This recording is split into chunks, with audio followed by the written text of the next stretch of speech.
श्री शिवाय नमस्तुभ्यम दोस्तों, जैसा कि आप सब जानते हो 22 दिसंबर 2023 को है 10वीं तिथि, जो कि शुक्रवार के दिन पड़ रही है।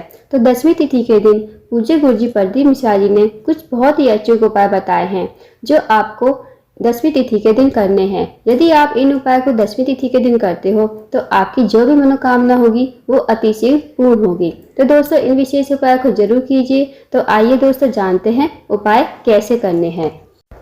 दोस्तों, इस वीडियो में आपको 3 अचूक उपाय बताए जाएंगे। यदि आप 3 उपायों में से कोई भी एक उपाय करते हो तो आपकी जो भी मनोकामना होगी वो अतिशीघ्र पूर्ण होगी। तो आइए दोस्तों, जानते हैं पहले उपाय के बारे में। पहला उपाय जो गुरुजी ने बताया है वो आपको तुलसी की डंडी से करना है। जो तुलसी की सूखी लकड़ी होती है दोस्तों, उससे आपको ये उपाय करना है। अब इस उपाय को आप सुबह या शाम के समय कभी भी कर सकते हो।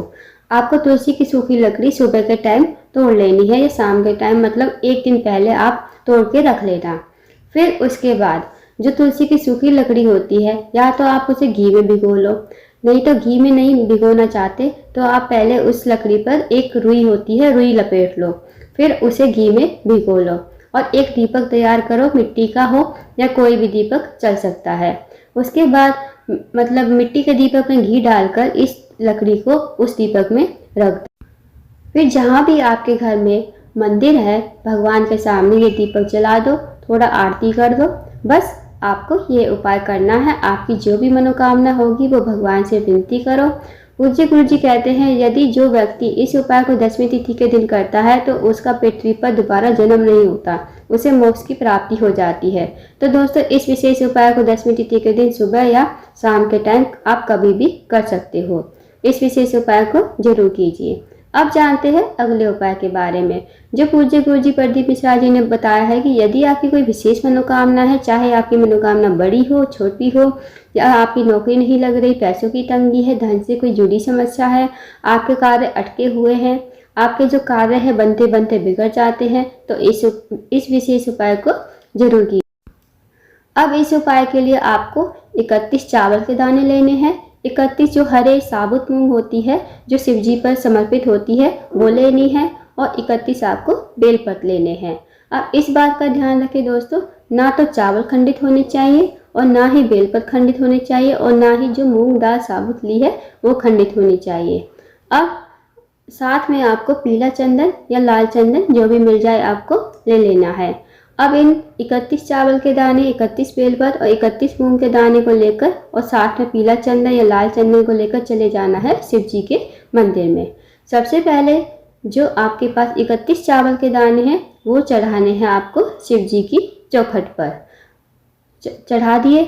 उसके बाद आपको मंदिर में प्रवेश करना है। जब आप शिव जी की चौखट पर चढ़ाओगे तो राइट साइड जो होती है वहाँ पर आपको ये चढ़ाने हैं। अब आपको मंदिर में प्रवेश करना है।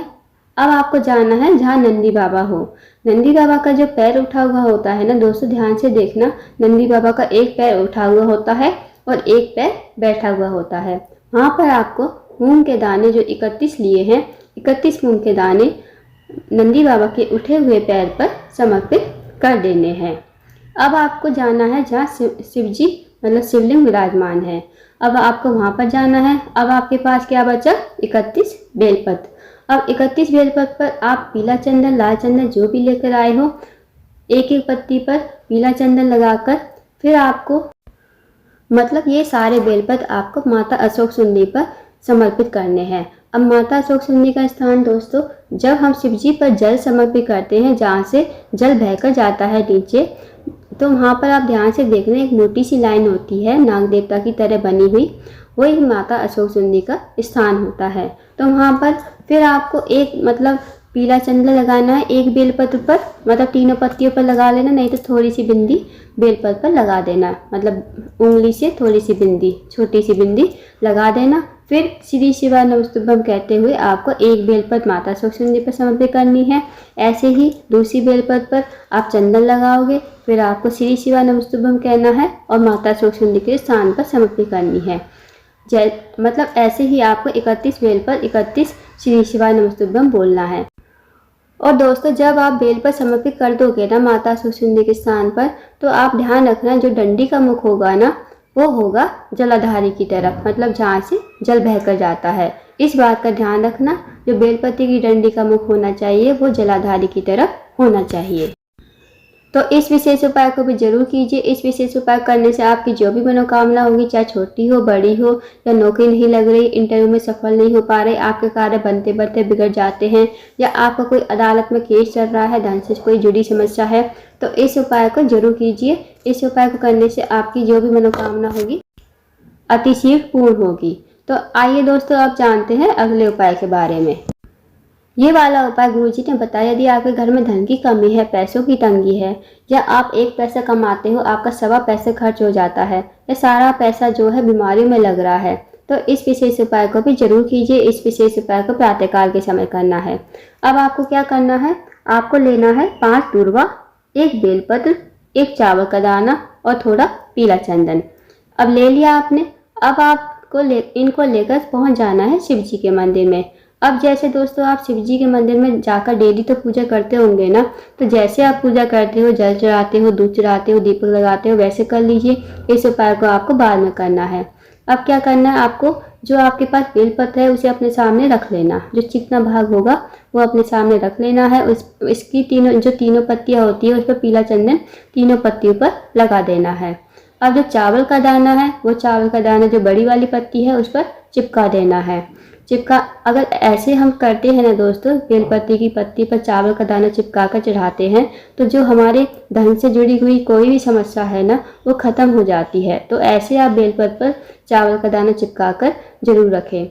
उसके बाद आपको ये जो सारी चीज़ें हैं, 5 दूर्वा, चावल और बेलपत्र, मतलब बेलपत्र पर चावल का दाना चिपका दिया और 5 दूर्वा बेलपत्र, ये आपको अपने सीधे हाथ की हथेली में रख देने हैं।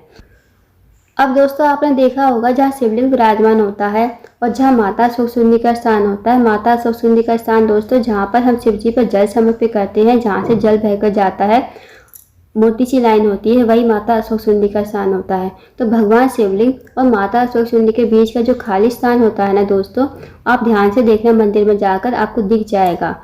फिर मतलब माता सुखसुंदी और शिव जी के बीच का जो खाली स्थान है, वहाँ पर आपको ये बेलपत्र पर चावल लगा हुआ और 5 दूर्वा वहाँ पर खाली स्थान पर आपको समर्पित कर देनी है।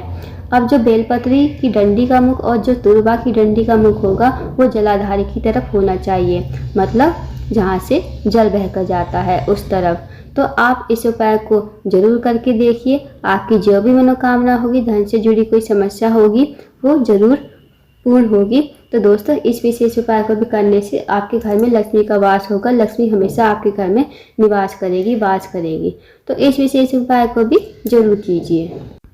तो दोस्तों इस वीडियो में बताए गए तीनों बहुत ही अच्छे उपाय हैं। तीनों उपायों में से आप कोई भी एक उपाय करके देखिए। गुरुजी प्रदीप मिश्रा जी कहते हैं, एक बार प्रैक्टिकल करके उपाय जरूर देखिए कि आपको फायदा जरूर मिलेगा। आप विश्वास के साथ इन उपाय को जरूर करके देखना और आपकी जो भी मनोकामना होगी वो अतिशीघ्र पूर्ण होगी।